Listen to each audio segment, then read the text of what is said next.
भोला महतो ने पहली स्त्री के मर जाने के बाद दूसरी सगाई की तो उसके लड़के रघु के लिए बुरे दिन आ गए। रघु की उम्र उस समय केवल 10 वर्ष की थी। चैन से गांव में गुल्ली डंडा खेलता फिरता था। माँ के आते ही चक्की में जुटना पड़ा। पन्ना रूपवती स्त्री थी और रूप और गर्व में चोली दामन का नाता है। वह अपने हाथों से कोई मोटा काम न करती। गोबर रघु निकालता, बैलों को सानी रघु देता, रघु ही झूठे बर्तन मांजता। भोला की आंखें कुछ ऐसी फिरी कि उसे अब रघु में सब बुराइयां ही बुराइयां नजर आती। पन्ना की बातों को वह प्राचीन मर्यादानुसार आंखें बंद करके मान लेता था। रघु की शिकायतों की जरा भी परवाह न करता। नतीजा यह हुआ कि रघु ने शिकायत करना छोड़ दिया। किसके सामने रोए? बाप ही नहीं, सारा गांव उसका दुश्मन था। बड़ा जिद्दी लड़का है। पन्ना को तो कुछ समझता ही नहीं। बेचारी उसका दुलार करती है, खिलाती पिलाती है। ये उसी का फल है। दूसरी औरत होती तो निभाह ना होता। वह तो कहो, पन्ना इतनी सीधी सादी है कि निभाह होता जाता है। सबल की शिकायतें सब सुनते हैं, निर्बल की फरियाद भी कोई नहीं सुनता। रघु का हृदय माँ की ओर से दिनों दिन फटता जाता था। यहाँ तक कि 8 साल गुजर गए और एक दिन भोला के नाम मृत्यु का संदेश आ पहुँचा। पन्ना के 4 बच्चे थे, 3 बेटे और 1 बेटी। इतना बड़ा खर्च और कमाने वाला कोई नहीं। रघु अब क्यों बात पूछने लगा? यह मानी हुई बात थी। अपनी स्त्री लाएगा और अलग रहेगा। स्त्री आकर और भी आग लगाएगी। पन्ना को चारों ओर अंधेरा ही अंधेरा दिखाई देता था। पर कुछ भी हो, वह रघु की आश्रित बनकर घर में ना रहेगी। जिस घर में उसने राज किया, उसकी अब लौंडी न बनेगी। जिस घर को अपना गुलाम समझा, उसका मुंह न ताकेगी। वह सुंदर थी, अवस्था भी कुछ ऐसी ज़्यादा न थी। जवानी अपनी पूरी बहार पर थी। क्या वह कोई दूसरा घर नहीं कर सकती? यही ना, लोग हंसेंगे। भला से उसकी बिरादरी में क्या ऐसा होता नहीं? ब्राह्मण ठाकुर थोड़े ही थी कि नाक कट जाएगी। यह तो ऊंची जातियों में होता है कि घर में चाहे जो कुछ करो, बाहर पर्दा ढका रहे। वह तो संसार को दिखाकर दूसरा घर कर सकती है। फिर वह रघु की दबेल बनकर क्यों रहे? भोला को मरे 1 महीना गुजर चुका था। संध्या हो गई थी। पन्ना इसी चिंता में पड़ी हुई थी कि सहसा उसे ख्याल आया, लड़के घर में नहीं हैं। यह बैलों की लौटने की बेला है। कहीं कोई लड़का उनके नीचे ना आ जाए। अब दौर पर कौन है जो उनकी देखभाल करेगा? घर से बाहर निकली तो देखा रघु सामने झोपड़े में बैठा ईख की गंडेरिया बना रहा है। तीनों लड़के उसे घेरे खड़े हैं। छोटी लड़की गले में हाथ डाले उसकी पीठ पर सवार होने की चेष्टा कर रही है। पन्ना को अपनी आंखों पर विश्वास न आया। आज तो यह नई बात है। शायद दुनिया को दिखाता है कि मैं अपने भाइयों को कितना चाहता हूँ और मन में छुरी रखी हुई है। मौका मिलते ही जान ले लेगा। काला सांप है, काला सांप, कठोर स्वर में बोली। तुम सब के सब वहाँ क्या कर रहे हो? घर में आओ, सांझ की बेला है, गोरू आते होंगे। रघु ने विनीत नेत्रों से देखकर कहा, मैं तो हूँ ही काकी, डर किस बात का है? बड़ा लड़का केदार बोला, काकी, रघु दादा ने हमारे लिए 2 गाड़ियाँ बना दी हैं। यह देख, एक पर हम और खुन्नू बैठेंगे, दूसरी पर लक्ष्मण और झुनिया। दादा दोनों गाड़ियाँ खींचेंगे। यह कहकर वह कोने से छोटी छोटी गाड़ियाँ निकाल लाया। 4 4 पहिए लगे थे, बैठने के लिए तख्ते और रोक के लिए दोनों तरफ बाजू थे। पन्ना ने आश्चर्य से पूछा, ये गाड़ियाँ किसने बनाई? केदार ने चिढ़कर कहा, रघु दादा ने बनाई है और किसने? भगत के घर से बसूला और रुखानी मांग लाए और झटपट बना दी। खूब दौड़ती है काकी। बैठ खुन्नू, मैं खींचूं। खुन्नू गाड़ी में बैठ गया। केदार खींचने लगा। चर चर का शोर हुआ, मानो गाड़ी भी इस खेल में लड़कों के साथ शरीक है। लक्ष्मण ने दूसरी गाड़ी पर बैठकर कहा, दादा खींचो। रघु ने झुनिया को भी गाड़ी में बैठाया और गाड़ी खींचता हुआ दौड़ा। तीनों लड़के तालियां बजाने लगे। पन्ना चकित नेत्रों से यह दृश्य देख रही थी और सोच रही थी कि यह वही रघु है या और। थोड़ी देर के बाद दोनों गाड़ियां लौटी। लड़के घर में आकर इस यान यात्रा के अनुभव का बयान करने लगे। कितने खुश थे वे सब, मानो हवाई जहाज पर बैठकर आए हों। खुन्नू ने कहा, सच काकी, पेड़ दौड़ रहे थे। लक्ष्मण, और बछिया कैसी भागी, सब की सब दौड़ी। केदार: काकी, रघु दादा दोनों गाड़ियां एक साथ खींचे ले जाते हैं। झुनिया सबसे छोटी थी। उसकी व्यंजना शक्ति उछल कूद और नेत्रों तक परिमित थी। तालियां बजा बजा कर नाच रही थी। खुन्नू: अब हमारे घर गाय भी आ जाएगी काकी। रघु दादा ने गिरधारी से कहा है कि हमें एक गाय ला दो। गिरधारी बोला, कल लाऊंगा। केदार ने कहा, 3 सेर दूध देती है काकी, खूब दूध पिएंगे। इतने में रघु भी अंदर आ गया।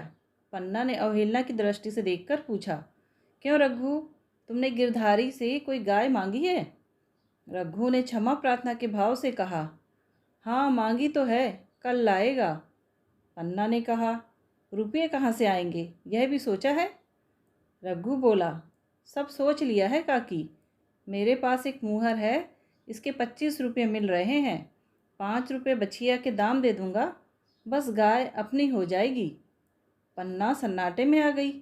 अब उसका अविश्वासी मन भी रघु के प्रेम और सज्जनता को अस्वीकार न कर सका।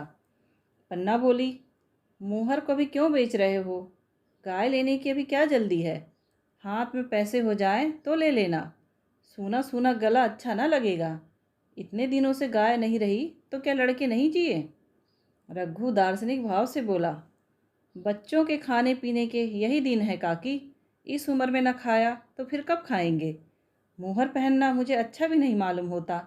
लोग समझते होंगे कि बाप तो मर गया, इसे मुहर पहनने की सूझी है।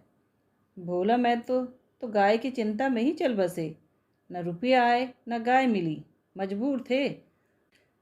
रघु ने वह समस्या कितनी सुगमता से हल कर दी। आज जीवन में पहली बार पन्ना को रघु पर विश्वास आया। वह बोली, जब गहना ही बेचना था तो अपनी मुहर क्यों बेचोगे? मेरी हंसली बेच देना। रघु ने कहा, नहीं काकी, वह तुम्हारे गले में बहुत अच्छी लगती है। मर्दों का क्या, मुहर पहने या न पहने। पन्ना ने कहा, चल मैं तो बूढ़ी हूँ, मुझे अब हंसली पहनकर क्या करना है। तू अभी लड़का है, तेरा सूना गला अच्छा ना लगेगा।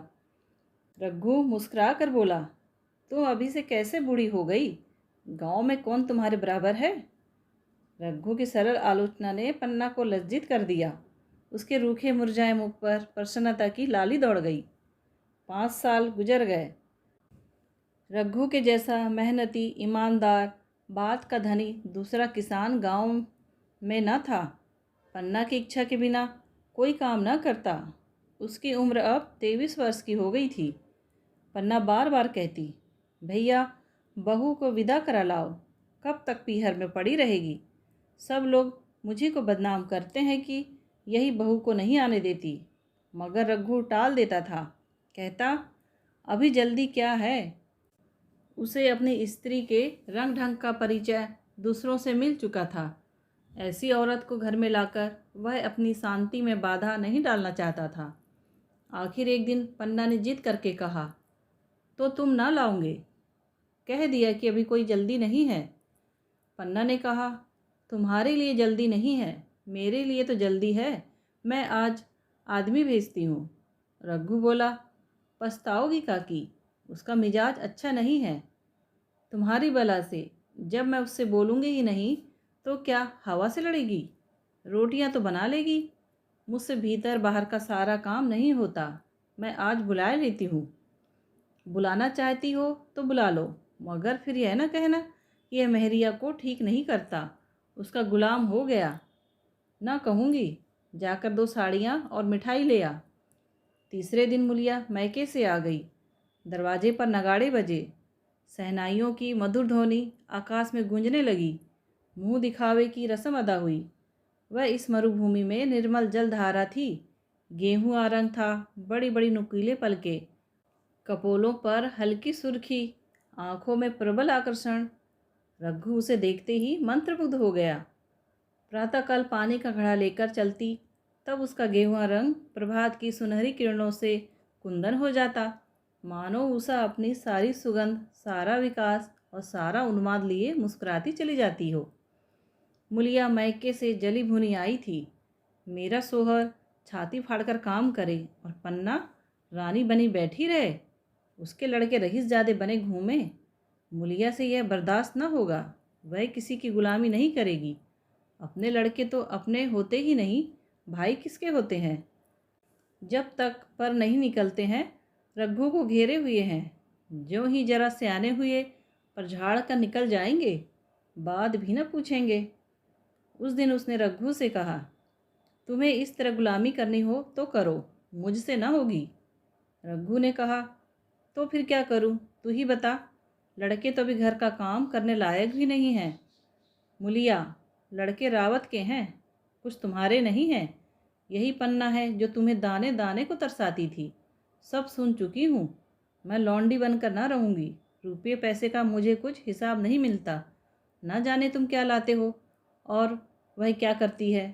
तुम समझते हो रुपये घर ही में तो है, मगर देख लेना तुम्हें जो एक फूटी कौड़ी भी मिले। रघु, रुपये पैसे तेरे हाथ में देने लगूं तो दुनिया क्या कहेगी, यह तो सोच। मुलिया, दुनिया जो चाहे कहे, दुनिया के हाथों बिकी नहीं हूँ। देख लेना भाड़ लीप कर हाथ काला ही रहेगा। फिर तुम अपने भाइयों के लिए मरो, मैं क्यों मरूं। रघु ने जवाब न दिया। उसे जिस बात का भय था वह इतनी जल्दी सिर पर आ पड़ी। अब अगर उसने बहुत कुछ सहन भी किया तो साल 6 महीने और काम चलेगा। बस आगे यह डोंगा चलता नजर नहीं आता। बकरे की माँ कब तक खैर मनाएगी। एक दिन पन्ना ने महुए का सूखावान डाला। बरसात शुरू हो गई थी। आंगन में अनाज गीला हो रहा था। मुलिया से बोली, बहू जरा देखती रहना, मैं तालाब से नहा आऊँ। मुलिया ने लापरवाही से कहा, मुझे नींद आ रही है, तुम बैठकर देखो। एक दिन न नहाओगी तो क्या होगा। पन्ना ने साड़ी उठाकर रख दी, नहाने न गई। मुलिया का वार खाली गया। कई दिन के बाद एक शाम को पन्ना धान रोप कर लौटी। अंधेरा हो गया था। दिन भर की भूखी थी।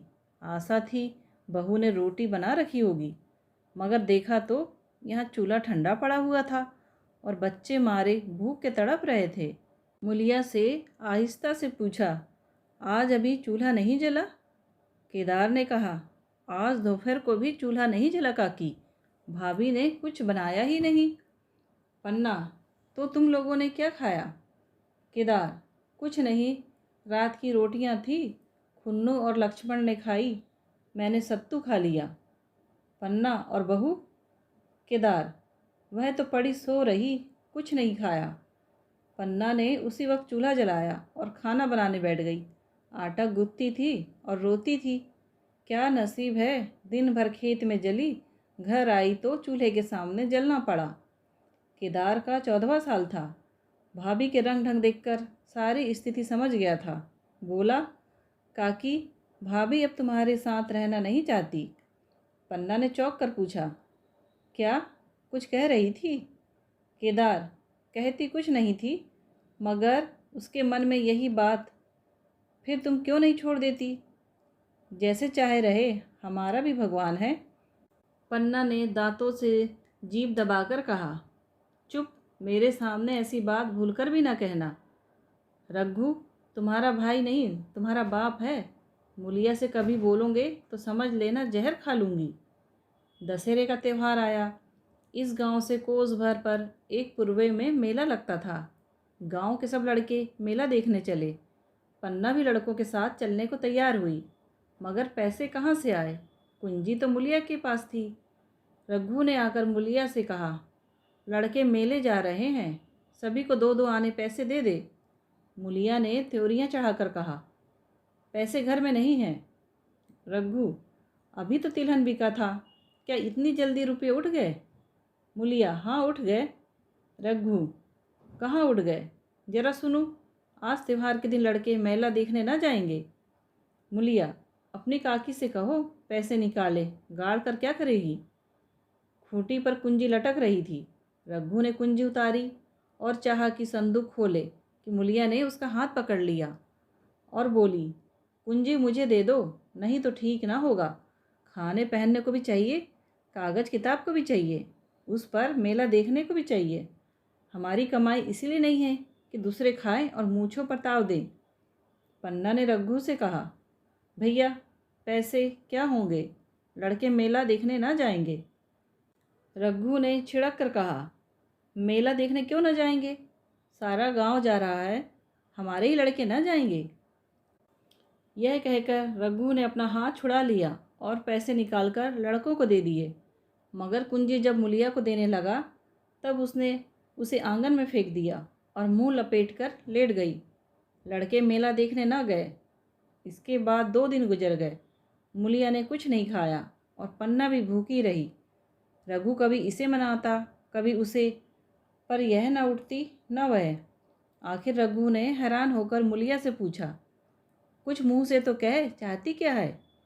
मुलिया ने धरती को संबोधित करके कहा, मैं कुछ नहीं चाहती, तू मुझे मेरे घर पहुंचा दे।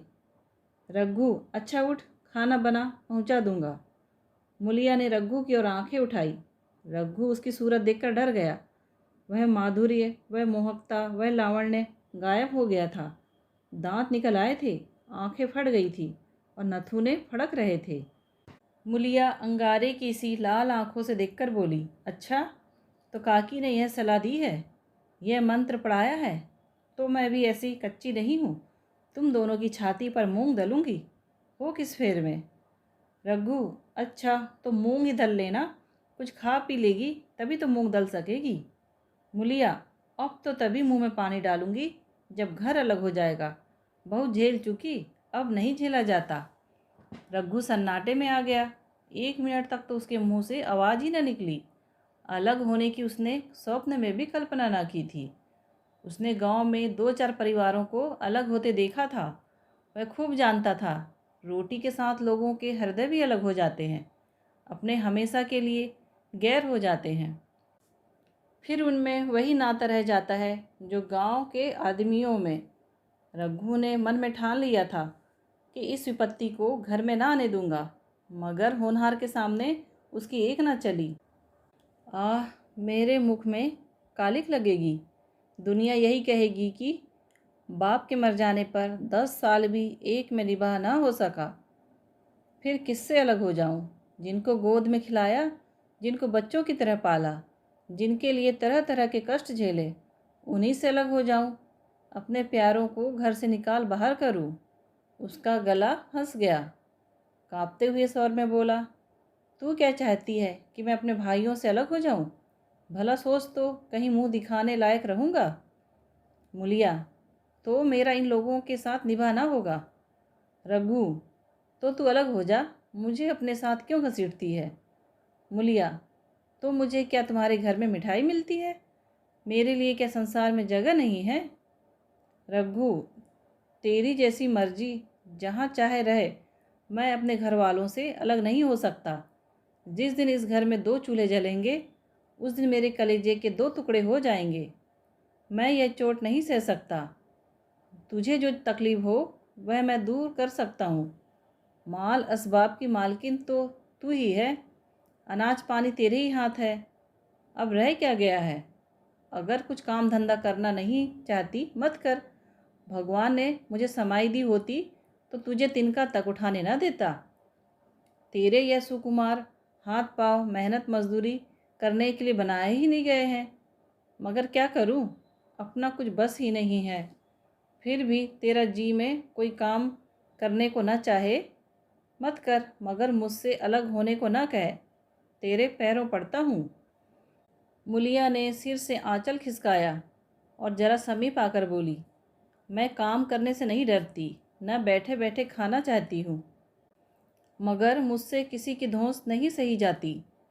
तुम्हारी काकी घर का कामकाज करती है तो अपने लिए करती है, अपने बाल बच्चों के लिए करती है, मुझ पर कुछ ऐसा नहीं करती।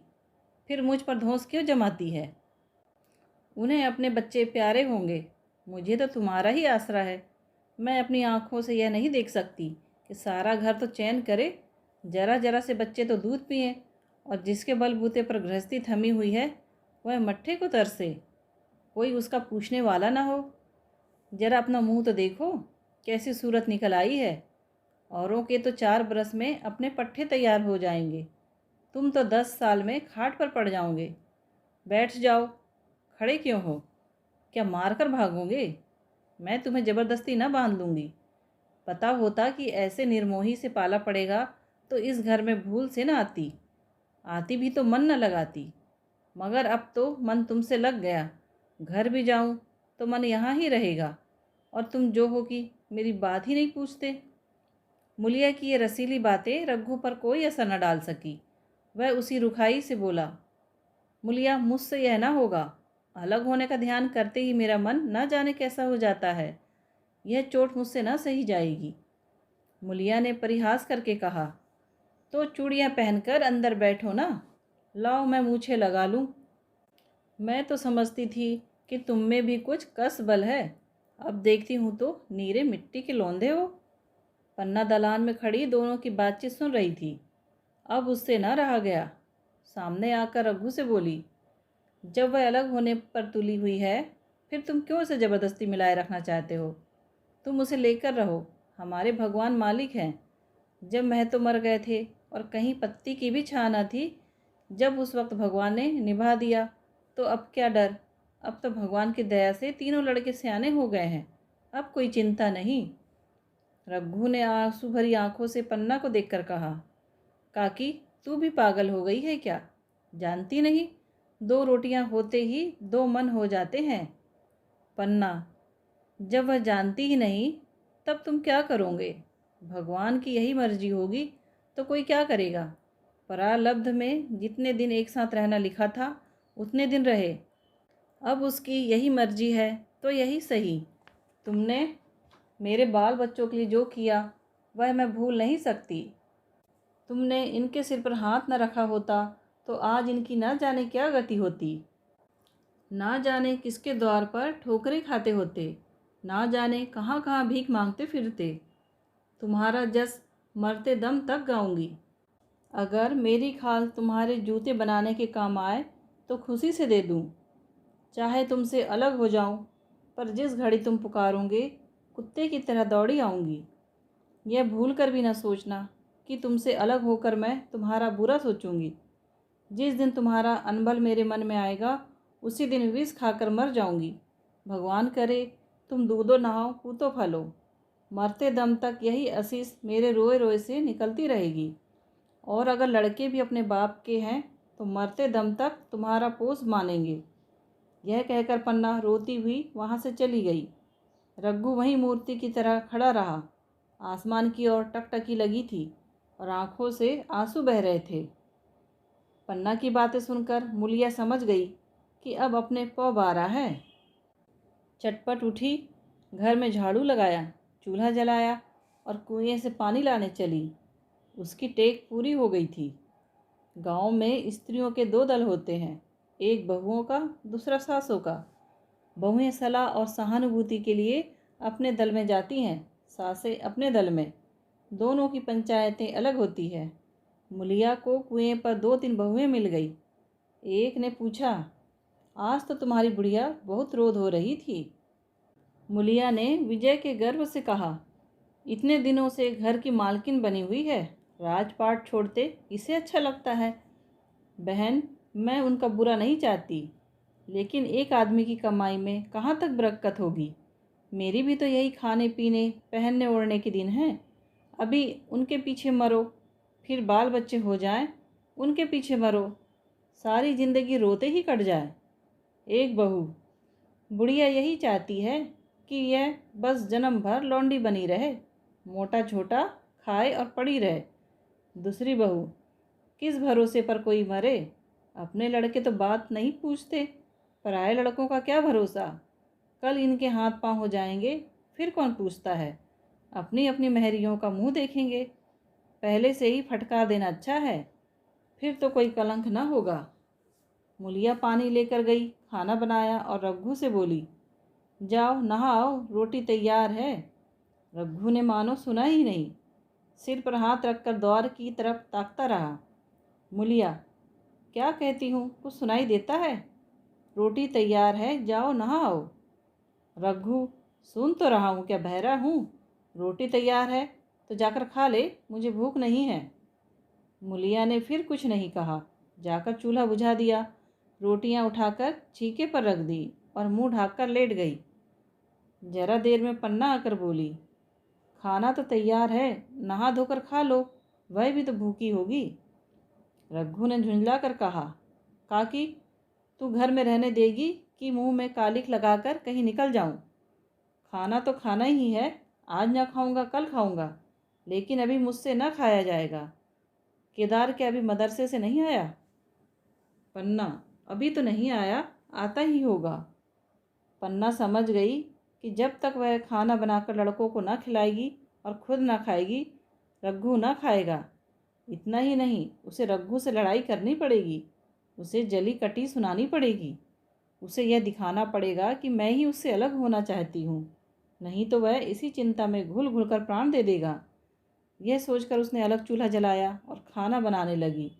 इतने में केदार और खुन्नू मदरसे से आ गए। पन्ना ने कहा, आओ बेटा खा लो, रोटी तैयार है। केदार ने पूछा, भैया को बुला लूँ ना? पन्ना, तुम आकर खा लो, उसकी रोटी बहू ने अलग बनाई है।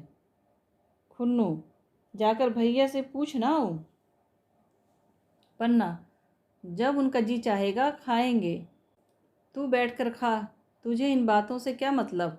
जिसका जी चाहेगा खाएगा, जिसका जी ना चाहेगा ना खाएगा। जब वह और उसकी बीवी अलग रहने पर तुले हैं तो कौन मनाए? केदार, तो क्यों अम्मा जी, क्या हम अलग घर में रहेंगे? पन्ना, उनका जी चाहे एक घर में रहे, जी चाहे आंगन में दीवार डाल लें। खुन्नू ने दरवाजे पर आकर झांका। सामने फूस की झोपड़ी थी। वही खाट पर पड़ा रघु नारियल पी रहा था। खुन्नू, भैया तो अभी नारियल लिए बैठे हैं।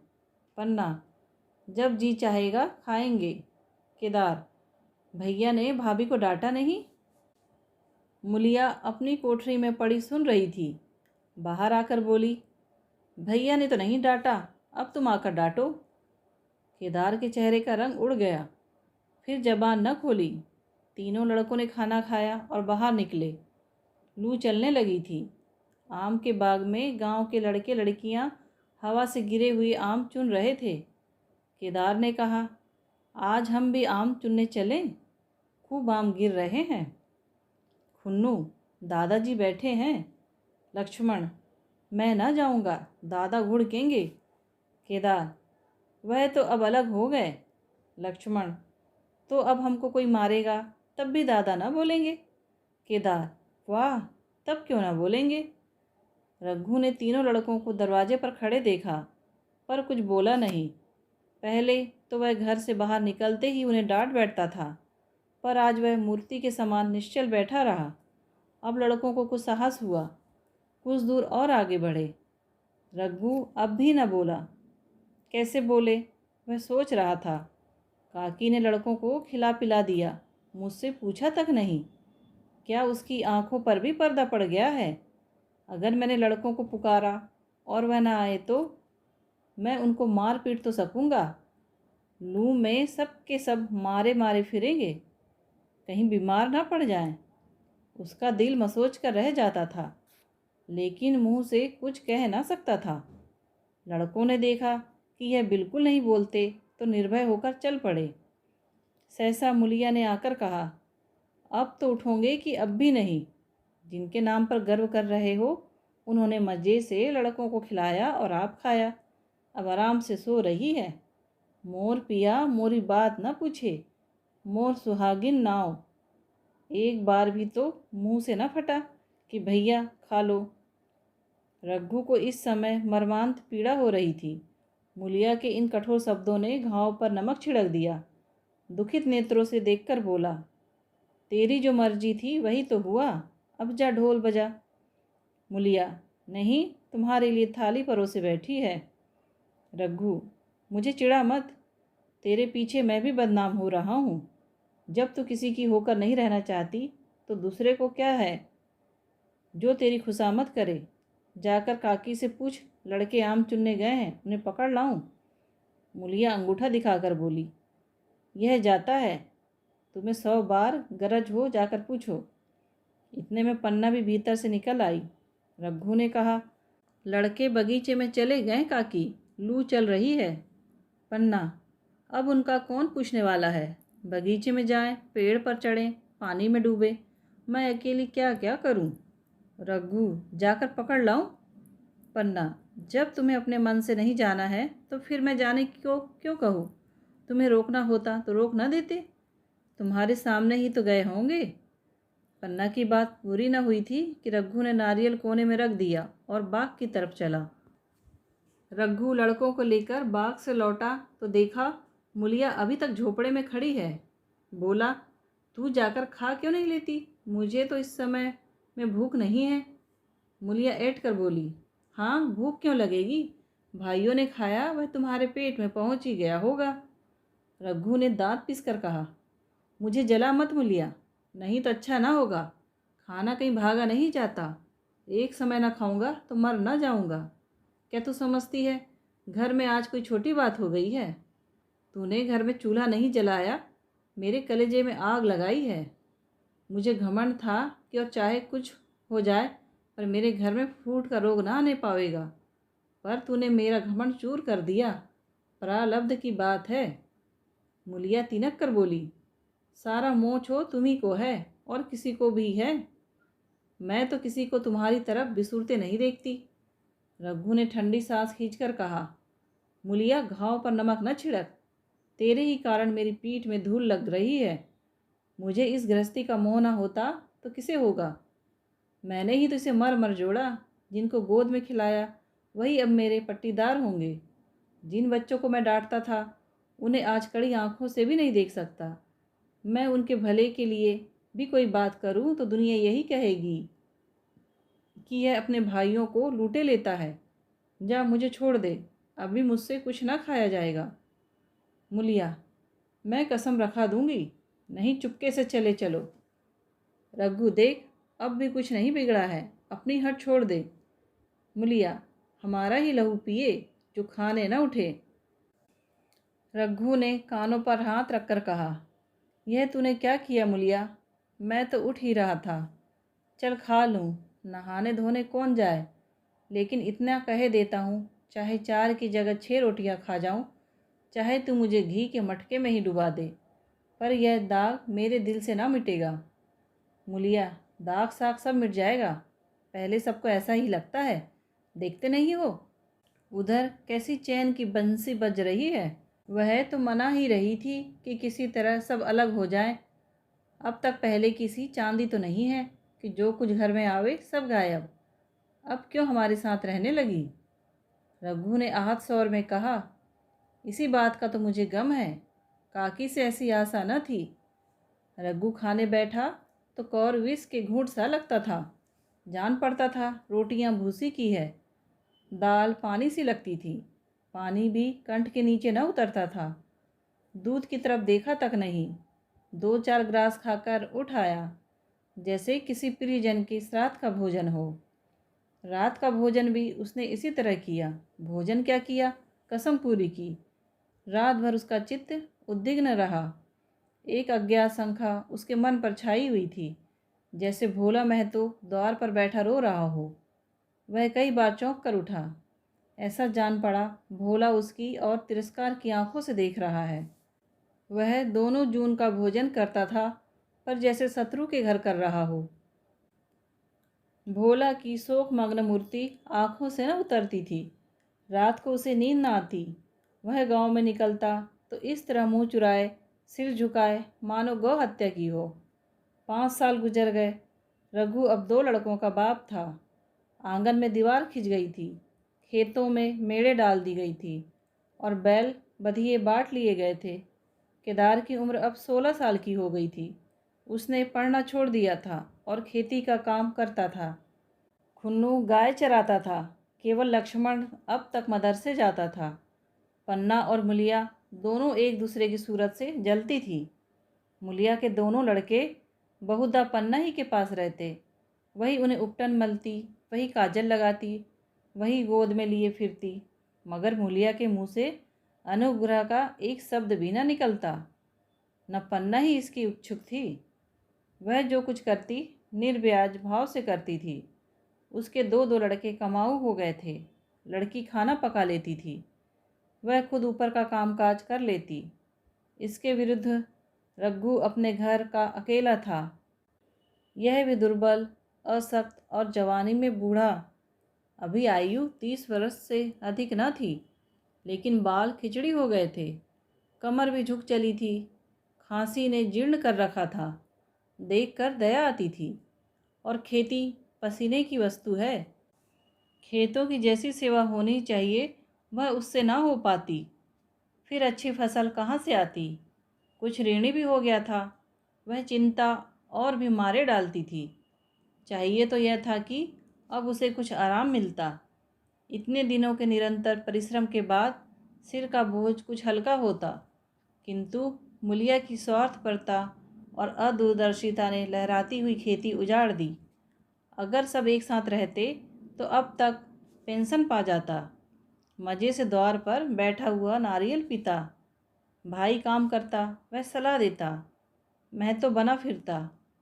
कहीं किसी के झगड़े चुकाता, कहीं साधु संतों की सेवा करता। पर यह अवसर हाथ से निकल गया। अब तो चिंता भार दिन दिन बढ़ता जाता था। आखिर उसे धीमा धीमा ज्वर रहने लगा। हृदय स्थूल चिंता, कड़े परिश्रम और अभाव का यही पुरस्कार है।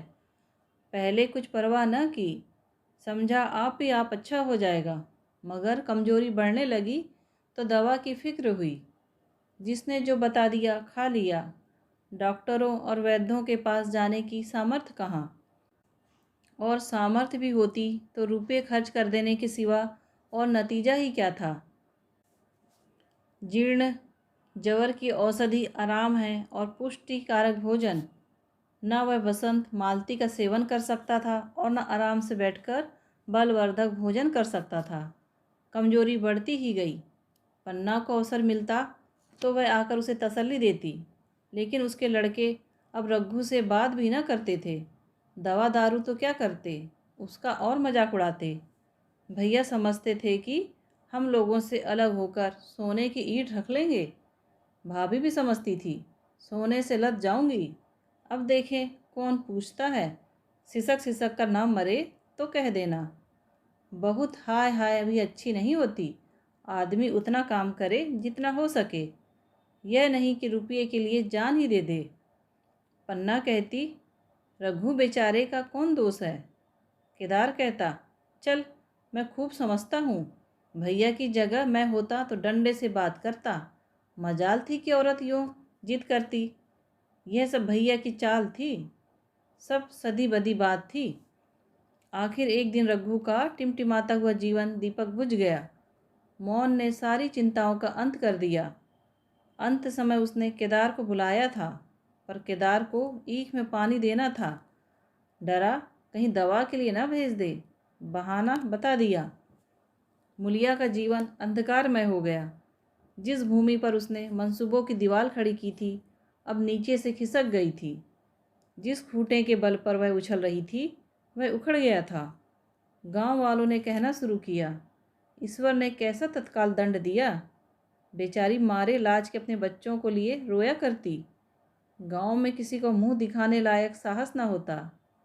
प्रत्येक प्राणी उससे यह कहता हुआ मालूम होता था, मारे घमंड के धरती पर पांव न रखती थी। आखिर सजा मिल गई कि नहीं। अब इस घर में कैसे निभा होगा। अब किसके सहारे रहेगी, किसके बल पर खेती होगी। बेचारा रघु बीमार था, दुर्बल था, पर जब तक जीता रहा अपना काम करता रहा। मारे कमजोरी के कभी कभी सिर पकड़कर बैठ जाता और जरा दम लेकर फिर हाथ चलाने लगता था। सारी खेती तहस नहस हो रही थी, उसे कौन संभालेगा। अनाज की डांठें खलियाना में पड़ी थी, ईख अलग सूख रही थी। वह अकेली क्या क्या करेगी। फिर सिंचाई अकेले आदमी का तो काम नहीं, 3-3 मजदूरों को कहाँ से लाए। गांव में मजदूर थे ही कितने। आदमियों के लिए खींचातानी हो रही थी, क्या करे क्या ना करे। इस तरह 13 दिन बीत गए। क्रियाक्रम से छुट्टी मिली। दूसरे ही दिन सवेरे मूलिया ने दोनों बालकों को गोद में उठाया और अनाज बांटने चली। खलिहान में पहुंचकर उसने एक को तो पेड़ के नीचे घास के नरम बिस्तर पर सुला दिया और दूसरे को वहीं बैठाकर अनाज मारने लगी। बैलों को हाँकती थी और रोती थी। क्या इसीलिए भगवान ने उसको जन्म दिया था। देखते देखते क्या से क्या हो गया। इन्हीं दिनों पिछले साल भी अनाज मांडा गया था। वह रघु के लिए लोटे में शरबत और मटर की घुंघनी लेकर आई थी। आज कोई उसके ना आगे है ना पीछे, लेकिन किसी की लौंडी तो नहीं हूँ। उसे अलग होने का अब भी पछतावा न था। एकाएक छोटे बच्चे का रोना सुनकर उसने उधर ताका तो बड़ा लड़का उसे चुमकार कर कह रहा था, चुप रहो, चुप रहो। धीरे धीरे उसके मुंह पर हाथ फेरता था और चुप करने के लिए विकल था। जब बच्चा किसी तरह न चुप हुआ तो वह खुद उसके पास लेट गया और उसे छाती से लगाकर प्यार करने लगा। मगर जब यह प्रयत्न भी सफल न हुआ तो वह भी रोने लगा। उसी समय पन्ना दौड़ी आई और छोटे बालक को गोद में उठाकर प्यार करती हुई बोली, लड़कों को मुझे क्यों न दे आई बहू। हाय हाय, अभी बेचारा धरती पर पड़ा लेट रहा है। जब मैं मर जाऊं तो जो चाहे करना, अभी तो जीती हूँ। अलग हो जाने से बच्चे तो नहीं अलग हो गए। मुलिया ने कहा, तुम्हें भी तो छुट्टी नहीं थी अम्मा, क्या करती। पन्ना, तो तुझे यहाँ आने की ऐसी क्या जल्दी थी। ठाट मार न जाती। 3 लड़के तो हैं और किस दिन काम आएंगे। केदार तो कल ही मारने को कह रहा था, पर मैंने कहा पहले ईख में पानी दे लो, फिर अनाज मारना। मंडाई तो 10 दिन बाद भी हो सकती है। ईख की सिंचाई न हुई तो सूख जाएगी। कल से पानी चढ़ा हुआ है, परसों तक खेत पुर जाएगा, तब मंडाई हो जाएगी। तुझे विश्वास न आवेगा, जब से भैया मरे हैं केदार को बड़ी चिंता हो गई है। दिन में 100 बार पूछता है, भाभी बहुत रोती तो नहीं है। देख, लड़के भूखे तो नहीं हैं। कोई लड़का रोता है तो दौड़ा आता है, देख अम्मा क्या हुआ, बच्चा क्यों रोता है। कल रोकर बोला, अम्मा मैं जानता कि भैया इतनी जल्दी चले जाएंगे तो उनकी सेवा कर लेता। कहाँ जगह जगह उठता था, अब देखती हो पहर रात से उठकर काम में लग जाता है। खुन्नू कल जरा सा बोला, पहले हम अपनी ईख में पानी दे लेंगे, तब भैया की ईख में देंगे। उस पर केदार ने ऐसा डांटा कि खन्नू के मुंह से फिर बात ना निकली। बोला, कैसी तुम्हारी और कैसी हमारी ईख। भैया ने जिला ना लिया होता तो आज या तो मर गए होते या कहीं भीख मांगते। आज तुम बड़े ईख वाले बने हो। यह उन्हीं का पुण्य प्रताप है कि आज भले आदमी बने बैठे हो। परसों रोटी खाने को बुलाने गई तो मड़ैया में बैठा रो रहा था। पूछा, क्यों रोता है, तो बोला, अम्मा भैया इसी अलगोजे के दुख से मर गए। नहीं, अभी उनकी उम्र ही क्या थी, यह उस वक्त ना सूझा। नहीं, उनसे क्यों बिगाड़ करते। यह कहकर पन्ना ने मुलिया की ओर संकेतपूर्ण दृष्टि से देखकर कहा, तुम्हें वह अलग न रहने देगा बहू। कहता है भैया हमारे लिए मर गए तो हम भी उनके बाल बच्चों के लिए मर जाएंगे। मुलिया की आंखों से आंसू जारी थे। पन्ना की बातों में आज सच्ची वेदना, सच्ची सांत्वना, सच्ची सच्चिंता भरी हुई थी। मुलिया का मन कभी उसकी ओर इतना आकर्षित न हुआ था, जिनसे उसे व्यंग और प्रतिकार का भय था। वे इतने दयालु, इतने शुभेच्छु हो गए थे। आज पहली बार उसे अपनी स्वार्थपरता पर लज्जा आई। पहली बार आत्मा ने अलग्योजे पर धिक्कारा। इस घटना को हुए 5 साल गुजर गए। पन्ना आज बूढ़ी हो गई है। केदार घर का मालिक है। मुलिया घर की मालकिन है। खुन्नू और लक्ष्मण के विवाह हो चुके हैं, मगर केदार अभी तक कुंवारा है। कहता है मैं विवाह ना करूँगा। कई जगहों से बातचीत हुई, कई सगाइयाँ आई, पर उसने हामी न भरी। पन्ना ने कंपे लगाए, जाल फैलाए, पर वह न फंसा। कहता, औरतों से कौन सुख, महरिया घर में आई और आदमी का मिजाज बदला। फिर जो कुछ है वह महरिया है। माँ बाप भाई बंधु सब पराए हैं। जब भैया जैसे आदमी का मिजाज बदल गया तो फिर दूसरों की क्या गिनती। 2 लड़के भगवान के दिए हैं, और क्या चाहिए। बिना ब्याह किए 2 बेटे मिल गए, इससे बढ़कर और क्या होगा। जिसे अपना समझो वह अपना है, जिसे गैर समझो वह गैर है। एक दिन पन्ना ने कहा, तेरा वंश कैसे चलेगा। केदार, मेरा वंश तो चल रहा है, दोनों लड़कों को अपना ही समझता हूँ। पन्ना, समझता ही तो है, तू मुलिया को भी अपनी ही समझता होगा। केदार ने झेपते हुए कहा, तुम तो गाली देती हो अम्मा। पन्ना, गाली कैसी, तेरी भाभी ही तो है। केदार, मेरे जैसे लट्ठ गंवार को वह क्यों पूछने लगी। पन्ना, तू करने को कह दे तो मैं उससे पूछूं। केदार, नहीं मेरी अम्मा कहीं रोने गाने ना लगे। पन्ना, तेरा मन हो तो मैं बातों बातों में उसके मन की था लूँ। केदार, मैं नहीं जानता, जो चाहे कर। पन्ना केदार की मन की बात समझ गई। लड़के का दिल मुलिया पर आया हुआ है, पर संकोच और भय के मारे कुछ नहीं कहता। उसी दिन उसने मुलिया से कहा, क्या करूं बहू, मन की लालसा मन ही में रही जाती है। केदार का घर भी बस जाता तो मैं निश्चित हो जाती। मुलिया, वह तो करने को ही नहीं कहते। पन्ना, कहता है ऐसी औरत मिले जो घर में मैल से रहे तो कर लूँ। मुलिया, ऐसी औरत कहाँ मिलेगी, कहीं ढूंढो। पन्ना, मैंने तो ढूंढ लिया है। मुलिया, सच, किस गांव की है। पन्ना, अभी ना बताऊंगी, मुदा यह जानती हूँ कि उससे केदार की सगाई हो जाए तो घर बस जाए और केदार की ज़िंदगी भी सफल हो जाए। ना जाने लड़की मानेगी कि नहीं। मुलिया, मानेगी क्यों नहीं अम्मा, ऐसा सुंदर कमाऊँ सुशीलवर और कहाँ मिलेगा। उस जन्म का कोई साधु महात्मा है, नहीं तो लड़ाई झगड़े के डर से कौन बिना ब्याह रहता है। कहाँ रहती है, मैं जाकर उसे मना लाऊं। पन्ना, तू चाहे तो मना ले, तेरे ही ऊपर है। मुलिया, मैं आज ही चली जाऊंगी अम्मा, उसके पैरों पड़कर मना लाऊंगी। पन्ना, बता दूं, वह तू ही है। मुलिया लजाकर बोली, तुम तो अम्मा जी गाली देती हो। पन्ना, गाली कैसी, देवर ही तो है। मुलिया, मुझ जैसी बुढ़िया को वह क्यों पूछेंगे। पन्ना, वह तुझी पर दांत लगाए बैठा है, तेरे सिवा कोई और उसे भाती ही नहीं। डर के मारे कहता नहीं, पर उसके मन की बात मैं जानती हूँ। वैधव्य के शोक से मुरझाया हुआ मुलिया का पीत बदन कमल की भांति खिल उठा। 10 वर्षों में जो कुछ खोया था, इसी एक क्षण में मानो ब्याज के साथ मिल गया। वही लावण्य, वही विकास, वही आकर्षण, वही लोच।